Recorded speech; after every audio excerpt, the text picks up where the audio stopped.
The room fell silent when I pushed open the door. My family froze, their smiles turning to shock as they stared at me, alive. My son dropped the pen he was holding to sign for my 16 million. I looked him in the eyes and said, "Don't stop now. You were ready to claim your dead mother's money, so let's see what you do when she walks in with a new will." Finally, we are splitting Mom's 16 million. My son Daniel said those words with a big smile on his face. He was sitting at the long wooden table in the lawyer's office, his hands rubbing together like he was warming them beside a fire. His wife, Melissa, sat beside him, trying to look sad, but her eyes were shining. My grandchildren were on their phones, pretending to be quiet, but they were listening. The lawyer cleared his throat and adjusted his glasses. "Thank you all for coming for the reading of Mrs. Margaret Cole's will," he said. They all bowed their heads like they were at a funeral. There were flowers everywhere, and everyone wore black, as if I was already in the ground. But I was not dead. The door to the office opened slowly. My old legs carried me in, one careful step at a time. I had on my favorite blue dress and the little silver cross I always wore when I needed courage. Daniel's back was to me. He did not see me at first. The lawyer stood up so fast his chair almost fell over. "Mrs. Cole," he gasped. Everyone turned. Melissa covered her mouth. One of my granddaughters dropped her phone on the floor. It clapped against the tiles so loudly that it made everyone jump. Daniel stared at me like he had seen a ghost. Mom," he whispered. I walked closer to the table. My heart was beating fast, but my voice was steady. "I did not know you could split money that belongs to a dead woman," I said, "while the woman is still alive." The room went silent. You could hear the clock on the wall ticking. Tick, tick, tick. No one moved. I put my old leather bag on the table and slowly opened it. They all watched like they were watching a bomb. I brought out a white envelope with a red stamp on it and handed it to the lawyer. "This," I said, looking straight into Daniel's eyes, "is the new will." The lawyer held it with both hands. He opened his mouth to speak. "And that is where I will leave you for a moment, my dear listener. Before that new will changed everything, before that room exploded with anger and tears, there was a story. My story. Daniel's story. The story of how greed can grow inside a family like a disease if you are not careful. Let me take you back to the beginning. I was not born with 16 million. Far from it. I grew up in a one-room house with a leaking roof and a mother who washed clothes for rich families. My father died when I was 8. I learned very early that money is a tool, not a god. It can build a home, but it can also break a heart. When I married my late husband, John, we had almost nothing. He was a mechanic, always with grease on his hands and a smile on his face. I sold homemade bread and small snacks in front of our house. We struggled, but we were happy. Then oil was found on the land behind our village. Some people sold their little pieces of land for cheap. They wanted fast money. John and I did something different. We bought land slowly, little by little, whenever we could. Some months we did not buy meat so we could save more. People laughed at us. "Old John and Maggie," they said, "you were wasting money on dirt."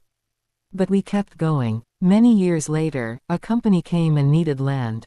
They paid good money. Very good money. By then, John had passed away, God rest his soul. The money came to me.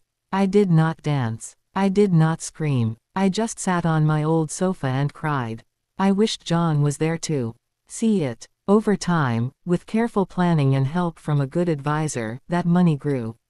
I bought some properties. I invested a part. I kept a part safe. That is how it became 16 million. I did not tell many people the full amount. But families talk. Neighbors talk. Numbers grow big when they move from mouth to mouth. Soon everyone said, "Grandma Maggie is very rich." At first, Daniel was not like this. As a boy, he used to run to the bakery to help me carry bread. He held my hand when we crossed the road. When he became a man, he promised to always take care of me. "Mom," he told me once, "you suffered too much. One day I will buy you a big house." I did not need a big house. I only wanted a peaceful heart. But life can twist people.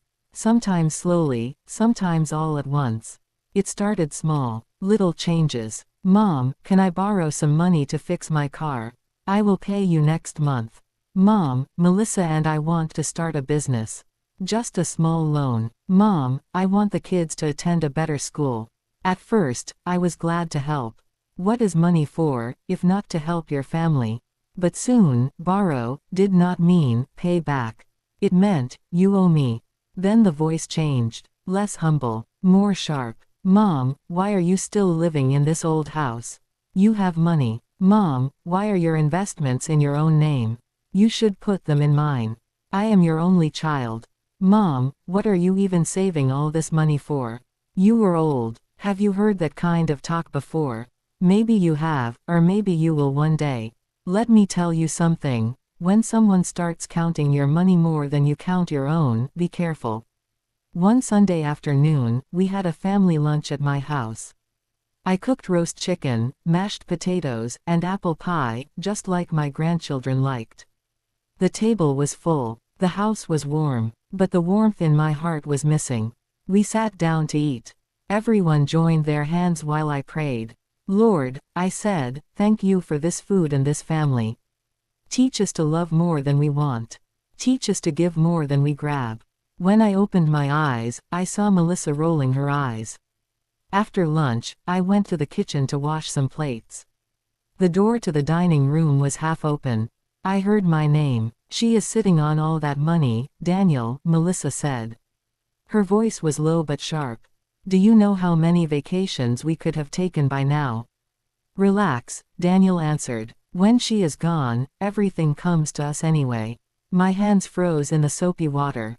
Gone. Everything comes to us anyway. She is getting older, Melissa went on. We just have to be patient. Or we can help the process. There was a pause. Help the process. What do you mean? Daniel asked. She laughed a little. I do not mean anything bad. I am just saying, maybe we push her to sign some things now. Power of attorney, property transfer, something like that. Before she gets confused. Later, the government can cause trouble. Daniel did not answer at once. I could hear him sigh. She trusts you, Melissa said. You are her only son. Talk to her. Something heavy dropped in my chest. I felt like someone had kicked me in the stomach. I dried my hands and straightened my back. My heart was beating very fast, but I walked out of the kitchen as if I had heard nothing. Would anyone like more pie? I asked with a smile. They both jumped a little when they saw me. Melissa smiled back, too sweet. No, Mom, we are fine, Daniel said. I looked at his face. The same face that used to press against my chest when he was a baby. The same eyes that once trusted me completely. Now there was something else in them. Hunger. Not for food. For money. That night, I could not sleep. I lay in my bed and stared at the ceiling. I prayed. God, show me what to do. I do not want to hate my own child. I do not want money to tear us apart. The next week, Daniel came to visit me alone. He brought flowers. He brought my favorite cake. He hugged me a little too long. Mom, he said softly, sitting beside me on the sofa, I have been thinking. It is time we put your affairs in order. I looked at him. My affairs. Yes, he said. Your will. Your properties. Everything. The lawyer says you should add my name to all the accounts. You know, in case something happens. In case something happens, I repeated. He nodded and smiled. Mom, I am only trying to protect you. Protect me. That was the moment I understood clearly. The water that had been slowly warming under me was now boiling. If I did nothing, one day I would wake up and everything would be gone. Not just the money, but my dignity. Something in me changed that day. I smiled back at Daniel. Of course, I said. You were right. We should talk to the lawyer. His face lit up. Really, Mom? You agree? Yes, I replied. Call him. Set a date. We will all go together. He stood up, excited, and walked toward the door. As he stepped outside to call, I watched him through the window. I watched his hands moving while he talked, his face full of hunger and plans.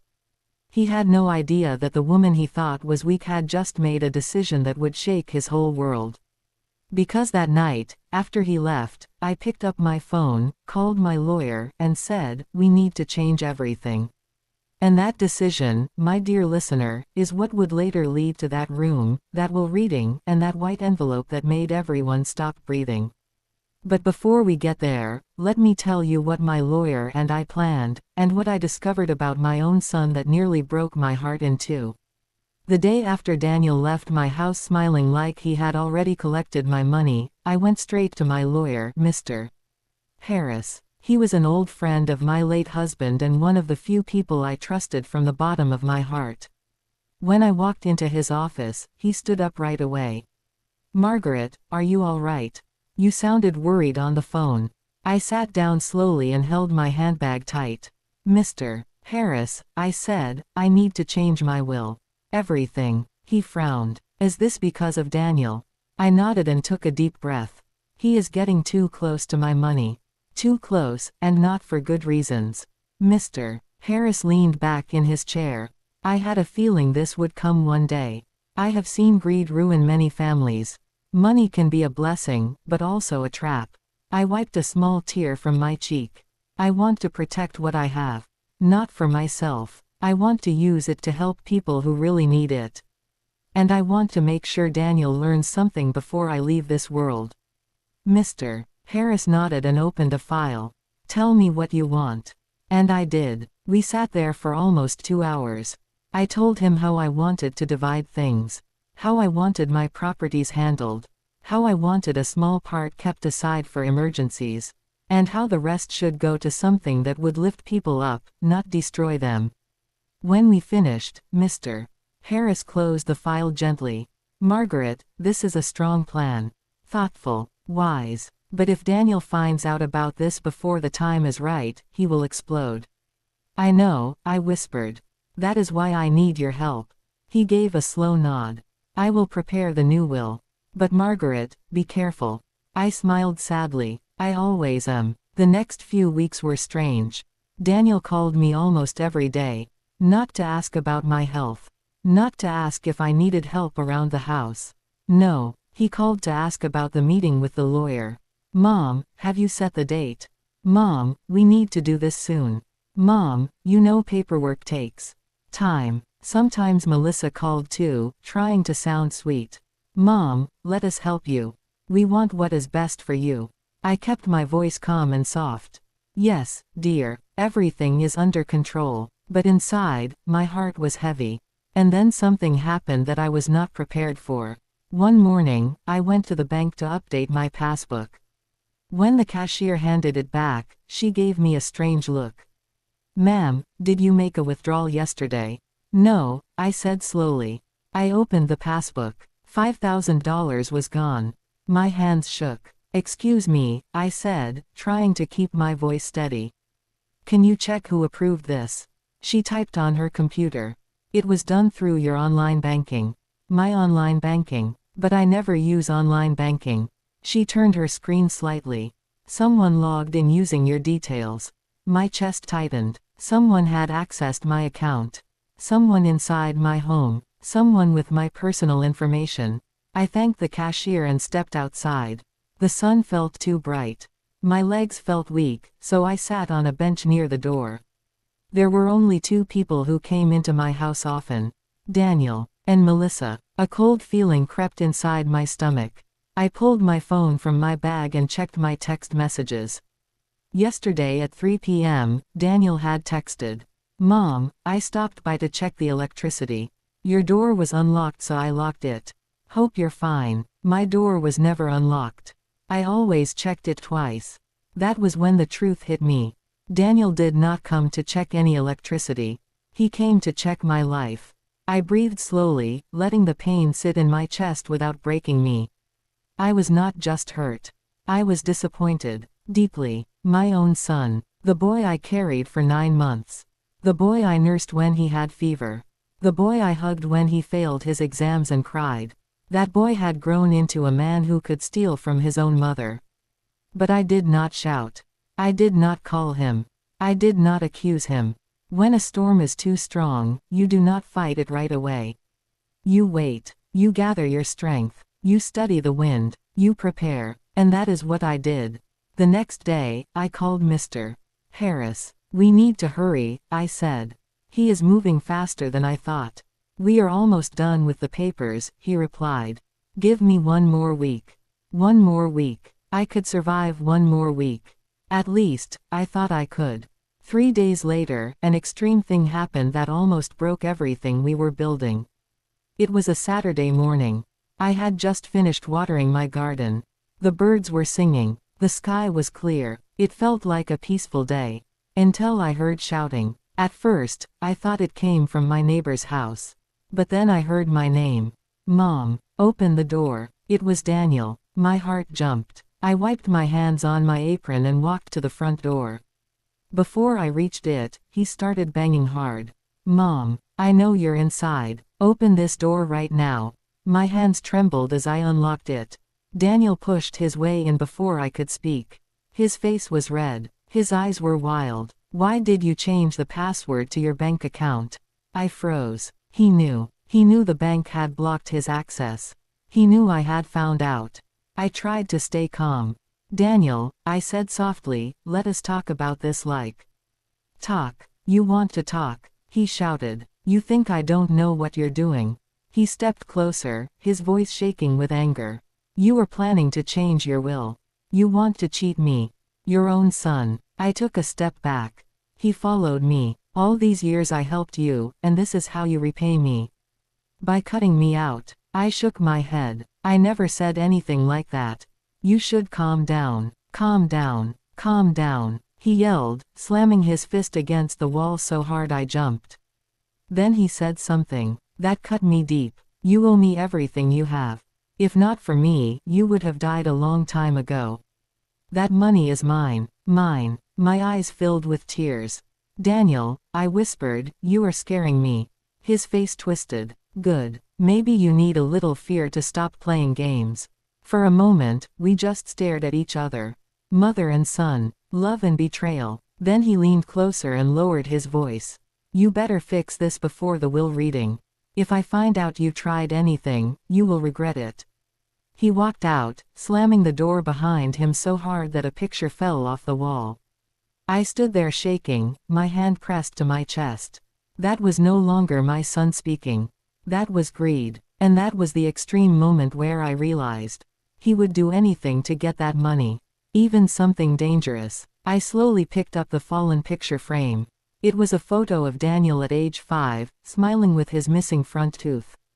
My tears fell onto the glass. What happened to that little boy? I wiped my face and whispered to myself. Margaret, you cannot wait any longer. You must finish the plan.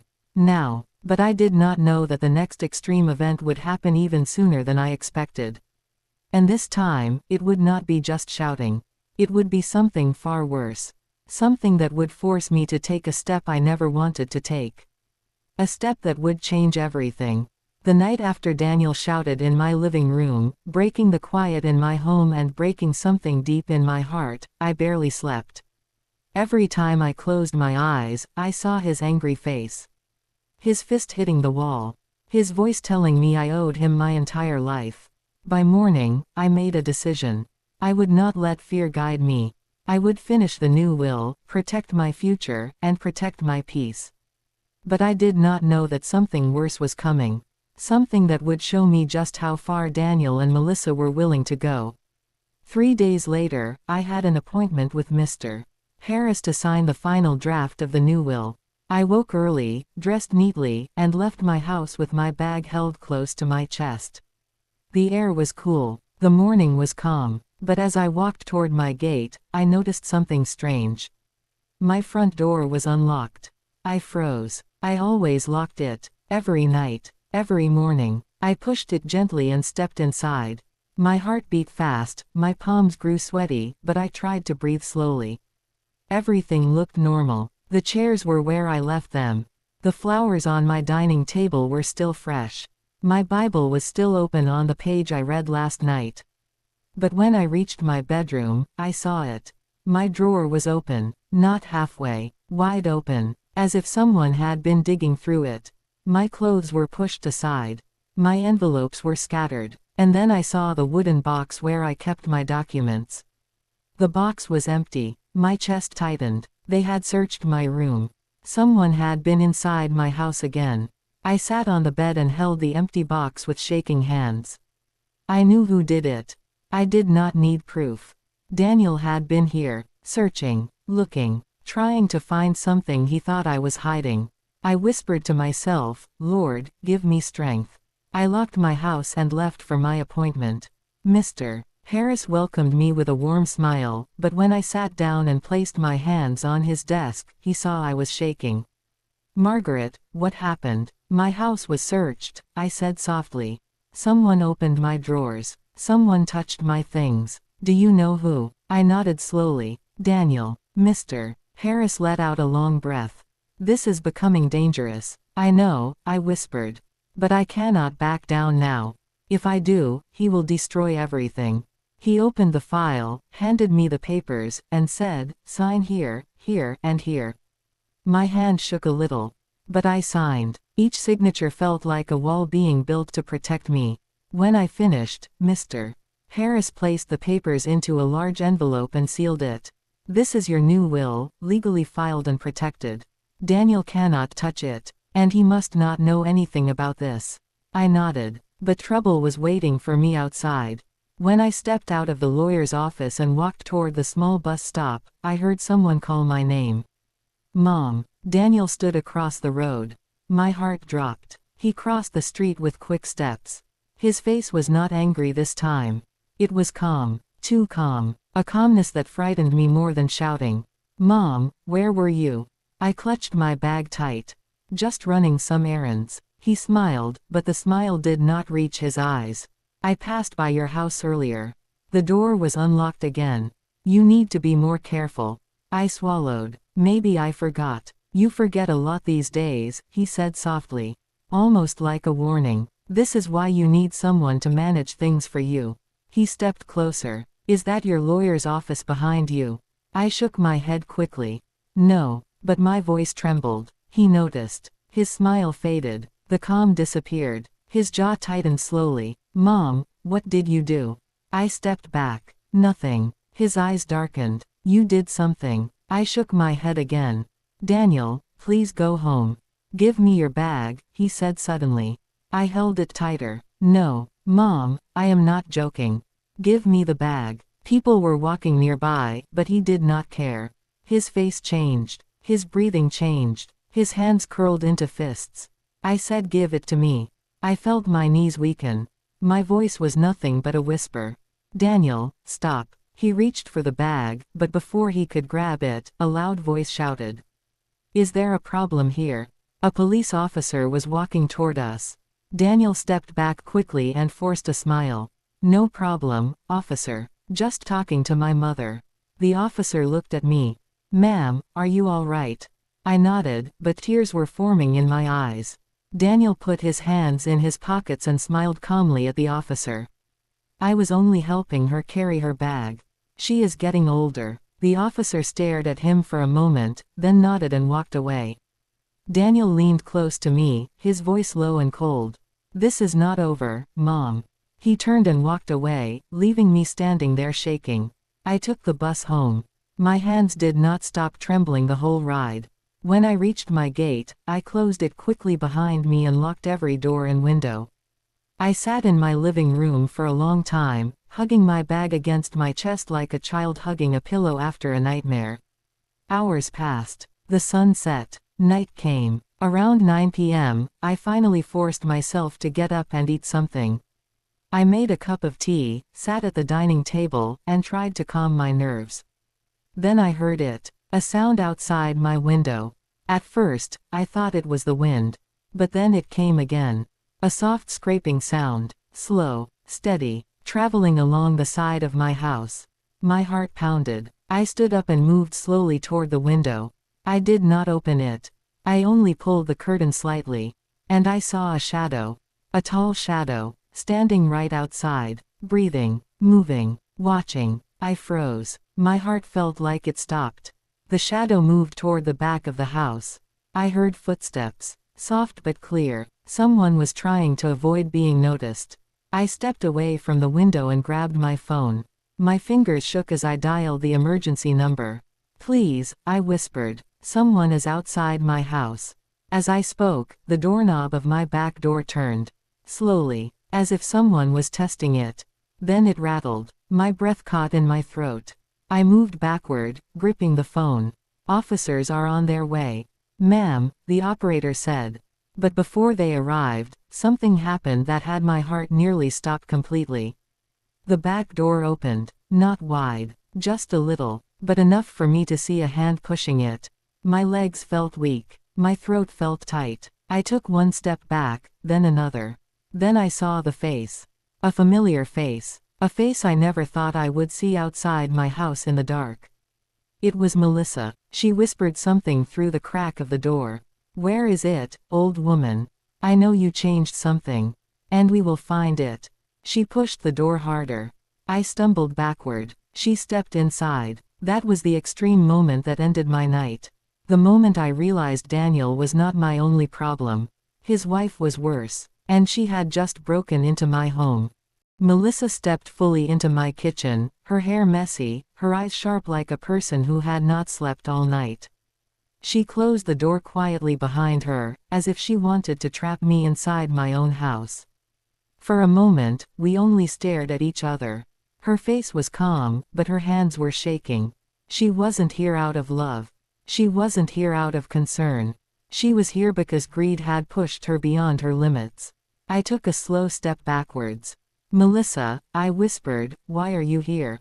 She walked toward me with small, slow steps. "You know why," she said. Her voice was soft. Too soft. The kind of soft you hear right before something terrible happens. "You think you're smart. You think you can fool us." "I didn't fool anyone," I said quietly. She smiled. But it was not a normal smile. It was a cold smile. "You changed something. You changed the will." "I know you did." My heart dropped. How did she know? Did Daniel tell her? Did they follow me? Melissa leaned close to my face. "You think old people can hide secrets. You think we won't find out. You forget I worked in a bank before marrying your son. I know how to read people. And I read you like a book." I shook my head. "You broke into my home," I said.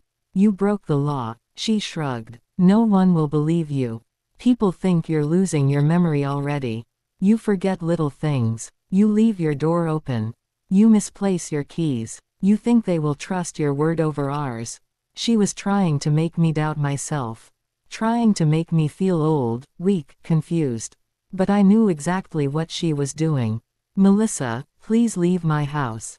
She stepped even closer until her nose almost touched mine. "No," she whispered. "Not until I find what you're hiding." Then she pushed me aside. I stumbled a little but held onto the table. She began opening drawers, pulling out my things, throwing clothes on the floor, searching like a madwoman. "Where is it?" she hissed. "Where is the envelope? Where is the new will?" I held my bag tight against my chest. "I don't know what you're talking about," I said. But she saw the bag. Her eyes locked onto it. She lunged forward. "Give me that." I stepped back quickly, clutching it with both hands. "No." She reached for it, grabbing at the strap. I pulled back. The bag yanked between us. I could feel my heart pounding in my throat. "Give it to me, old woman," she shouted. "No," I shouted back. Her eyes widened in surprise. She didn't expect me to fight back.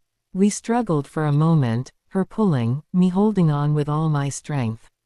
But I was old. My hands were not as strong as hers. The strap snapped. The bag flew across the room and hit the floor beside the sofa. Melissa ran toward it, but something inside me awakened.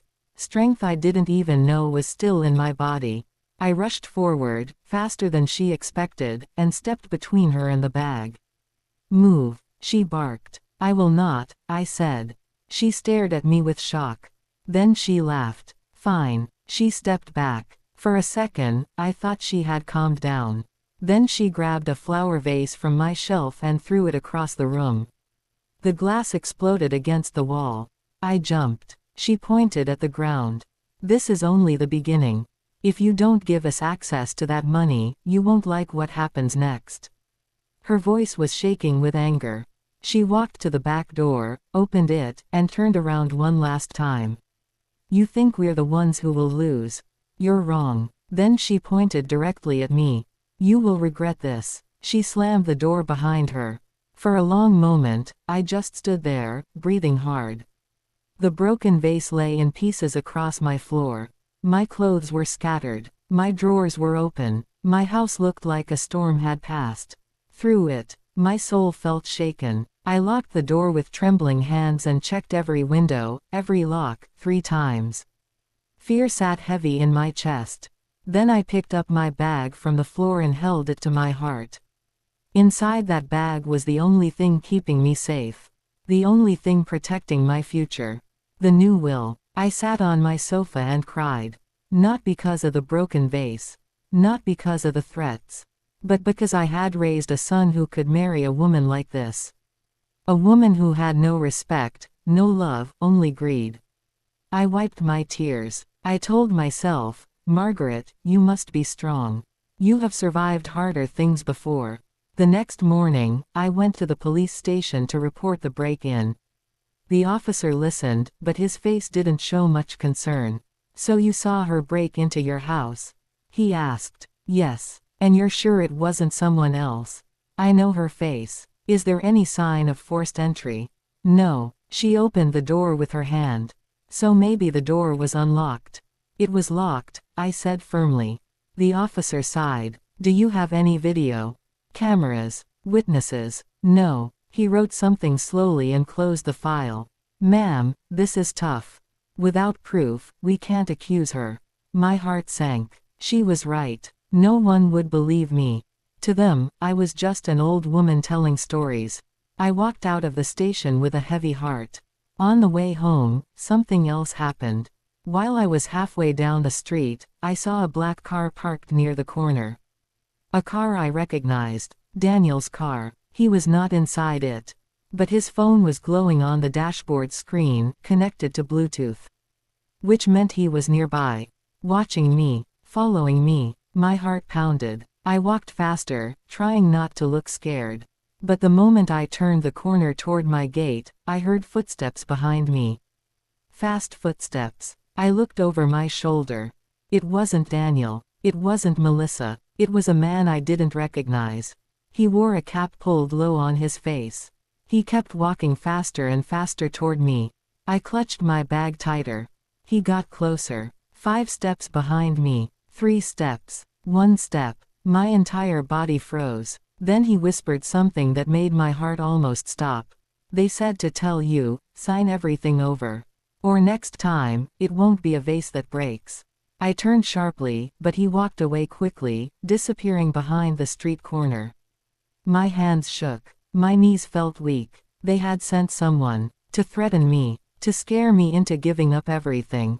I rushed inside my gate, locked it, ran into my house, and collapsed on the sofa. My heart was beating too fast. Fear crawled through my veins like cold water. But then something changed inside me. Something strong. Something fierce. I sat up straight. "If they think they can frighten me," I whispered, "they don't know who they are dealing with." I wiped my face. I stood up. And I made a decision that would change everything. I called Mr. Harris. "Prepare the final papers," I said. "Because I am going to the will reading. And I will not hide anymore." Mr. Harris hesitated. "Margaret, are you sure? Things are becoming dangerous." "Yes," I said. "Let them come. Let them think I am weak. Let them think I am scared. I will show them." But none of us knew that before the will reading, one more extreme event would happen. Something bigger. Something that would finally push the story toward that shocking moment in the lawyer's office. The moment I walked in, alive, and handed over the new will. What happened next was the final spark that lit the fire. And it started with a phone call at midnight. A call I will never forget. I did not sleep that night. I sat on the edge of my bed, holding my phone, staring at the wall as if the answers were written there. The man's threat, Melissa's break-in, Daniel's anger, everything felt like waves crashing against me. But I refused to drown. At exactly midnight, my phone rang. The sound cut through the silence like a knife. I looked at the screen. Daniel. My heart tightened, but I answered. "Mom," he said. His voice was shaking, not with anger this time, but fear. "I need your help." I didn't speak. "Please," he said again. "Something happened. It's Melissa. She. He stopped, breathing hard. "Daniel, talk slowly," I whispered. "She took the car," he said.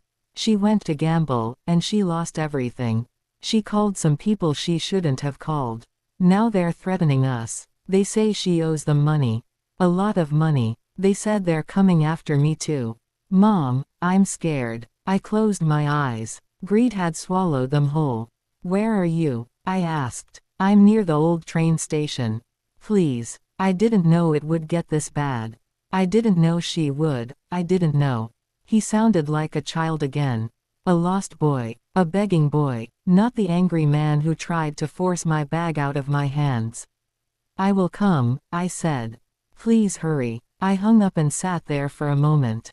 My heart was heavy, but I stood up, grabbed my coat, and reached for my cane. But then something strange happened. As I walked to the door, my bag fell open. The envelope with the new will slid out and hit the floor. I stared at it. My son had threatened me. His wife had broken into my house. They wanted to force me to sign everything over. But now they were in trouble because of their own greed. And here I was, still running to help. Still being a mother. I bent down, picked up the envelope, and whispered, "This ends today." I placed the will back inside the bag, locked my house, and went into the night. The street to the train station was dark. Cold. Empty. The streetlights flickered like they were afraid to. When I got close, I heard voices. Daniel was standing near his car. 3 men stood around him. One pushed him. Another grabbed his collar. "Where's our money?" a man shouted. "I told you, I don't have it," Daniel cried. Another man shoved him to the ground. I gasped softly. One of them heard me. "Hey, who's that?" Daniel turned, saw me, and shouted, "Mom, stay back." But the men approached me. "Look at this," one said. "Little grandma came to save her boy." The tallest man pointed at me. "You got money, old lady." I swallowed. "No." He stepped closer. "You sure? Because your son owes us. And he said you're rich." Daniel shouted weakly, "I didn't say that. I didn't." The man kicked him in the side.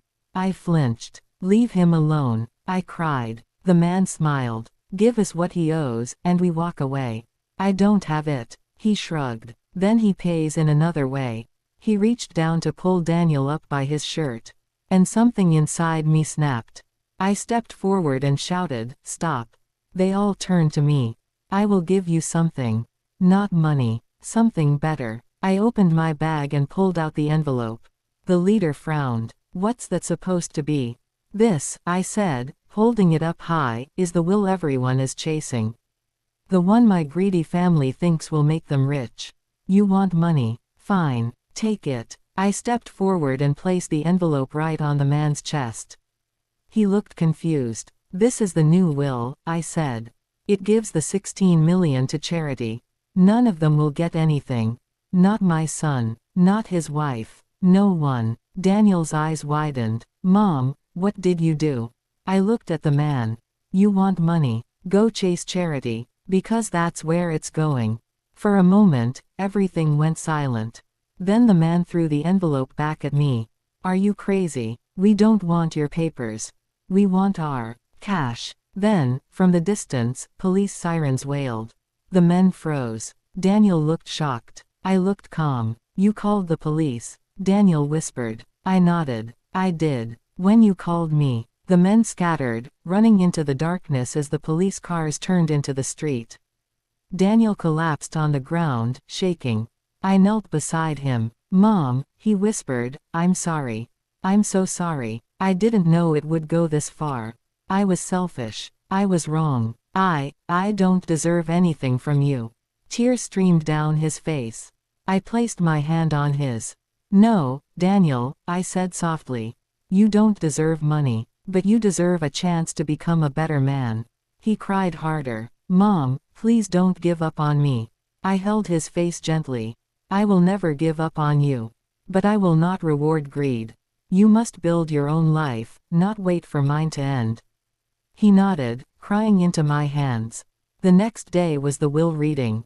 Everyone wore black again. Everyone looked serious. Everyone waited for the lawyer to read a document they thought would change their lives. Daniel sat quietly in the corner, head down, ashamed. Melissa sat beside him, arms crossed, angry but silent. The lawyer opened a thick file and cleared his throat. Before we begin, he said, I have something important to announce. Everyone turned. At that moment, I pushed the door open and walked inside. Alive, standing straight, holding the new will. Gasps filled the room. Melissa grabbed Daniel's arm. You told me she was at home. Daniel whispered, I didn't know. I walked to the table, placed the envelope down, and said loud enough for everyone to hear. I wasn't dead. And this will proves it. Mr. Harris nodded and picked it up. Ladies and gentlemen, he said, this is the updated legal will filed by Mrs. Margaret Cole. He opened it. Melissa leaned forward eagerly, but her smile faded fast. The lawyer read, the majority of the estate is to be donated to a foundation that supports widows, orphans, and struggling families.